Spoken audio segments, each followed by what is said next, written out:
नमस्कार आणि आपण पाहत आहात राजहिरा न्यूज चॅनल। आजच्या ताज्या घडामोडी। उमरखेड येथे मोफत श्रवण यंत्र व इतर साहित्य वाटप कार्यक्रम संपन्न। उमरखेड येथील राजस्थान भवन मध्ये शनिवार दिनांक 10 ऑगस्ट रोजी भारतीय कृत्रिम अंग निर्माण निगम मुंबई, महात्मा फुले आंबेडकर शैक्षणिक व सांस्कृतिक प्रतिष्ठान F 2453 यांच्या संयुक्त विद्यमाने 450 वृद्धांना मोफत श्रवणयंत्र, पाठीचा पट्टा, गुडघ्यांचा पट्टा, बसण्यासाठी उशी, चालण्याकरिता काठी व साहित्य वाटप कार्यक्रम संपन्न झाला। या कार्यक्रमाचे अध्यक्ष आमदार नामदेव ससाने, प्रमुख पाहुणे म्हणून ढाणकी नगराध्यक्ष सुरेश जयस्वाल, चितंगराव कदमसर, महेश काळेश्वरकर, सुदर्शन पाटील रावते, प्रवीण पाटील मिराशे, शंकर तालंगकर, प्रकाश दुधेवार सर, संतोष जाधव, रोहित भाऊ वर्मा, महेश पिंपरवार, सिद्धार्थ बर्डे हे होते। या कार्यक्रमाचे आयोजक महेंद्र मानकर, अध्यक्ष महात्मा फुले आंबेडकर शासकीय व सांस्कृतिक प्रतिष्ठान तथा जिल्हा अध्यक्ष रिपाई आठवले गट, संयोजक नितीनभाऊ भोतडा, प्रभारी वाशिम यवतमाळ लोकसभा क्षेत्र, जिल्हा समन्वय यवतमाळ पुसद। उपस्थित मान्यवरांच्या हस्ते लाभार्थ्यांना या वस्तूचे वाटप करण्यात आले। राजहिरा न्यूज साठी मुख्य संपादक दिलीप मुनेश्वर, उमरखेड। सगळ्यांची पूर्ण शारीरिक तपासणी करू।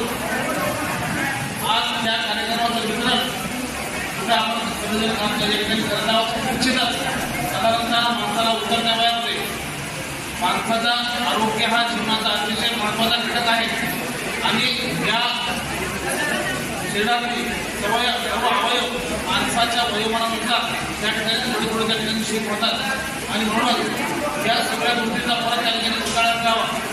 सगळ्यांना आपल्याला जी काही सेवा आहे ती सेवा या ठिकाणी उपलब्ध करून दिलेली आहे असं या कार्यक्रमाचे सन्माननीय आयोजक महेंद्रजी मानकर या ठिकाणी या विचारपीठावर उपस्थित आमचे मित्र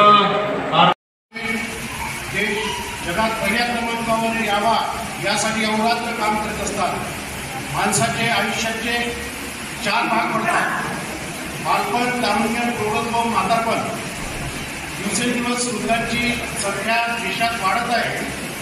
त्यांच्या अनेक समस्या आहेत। म्हातारपण आले की दृष्टीला ते ऐकायला कमी येते, पाठीचा त्रास होतो, डोक्याचा त्रास होतो, अशा विविध समस्यांचा सामना म्हाताऱ्या मंडळींना करावा लागते। यासाठी आदरणीय मोदीजींनी सामाजिक न्याय विभागाच्या मार्फत एक राष्ट्रीय वयोश्री योजना चालू केली।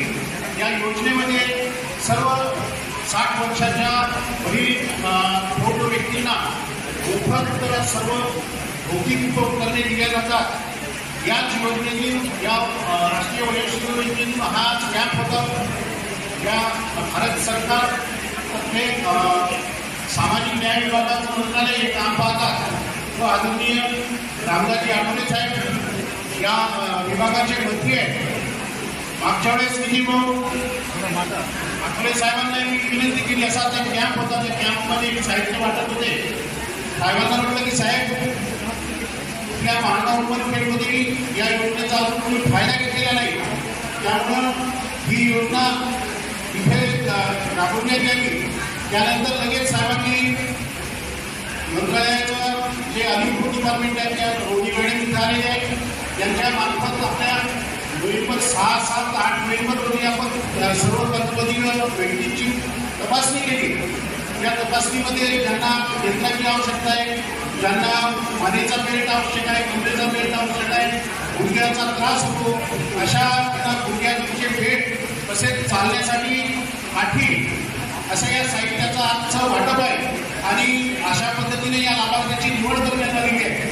जवळपास 450 लाभार्थी, 460-65 लाभार्थींना या योजनेचा आज आपण लाभ देत आहोत। या योजनेमध्ये ज्यांनी मला मदत केली, आदरणीय नितीन भाऊ यांना मी सांगितलं होतं की भाऊ अशी योजना आपल्याला दाखवायची, निखिल भाऊनी तेव्हा सहकार्य केले आणि ताबडतोब मला हे आपलं आजचं राजस्थानी मोहनावर तपासणी केली होती ती उपलब्ध त्यांनी करून दिली, त्याबद्दल मी त्यांचा आभारी आहे. मागच्या वेळेस नामदेव भाऊ पण या कार्यक्रमाला तपासणीच्या वेळेस उद्घाटन होते, त्यांचाही आभारी आहे. तसेच आपण सर्व वडीलधारी मंडळांनी येऊन या योजनेचा लाभ घेतला, यावरून आपली सेवा करण्याची संधी दिली, त्याबद्दल मी सर्वांचा आभारी आहे. प्रवृत्तीसाठी एक शेर, नीचे गिरे सूखे पत्ते पर अदल से चलना जरा, नीचे पड़े सूखे पत्तों पर अदल से चलना जरा, कभी बड़ी धूप में तुमने इसलिए बनाई मांगी थी. जय हिंद, जय भारत.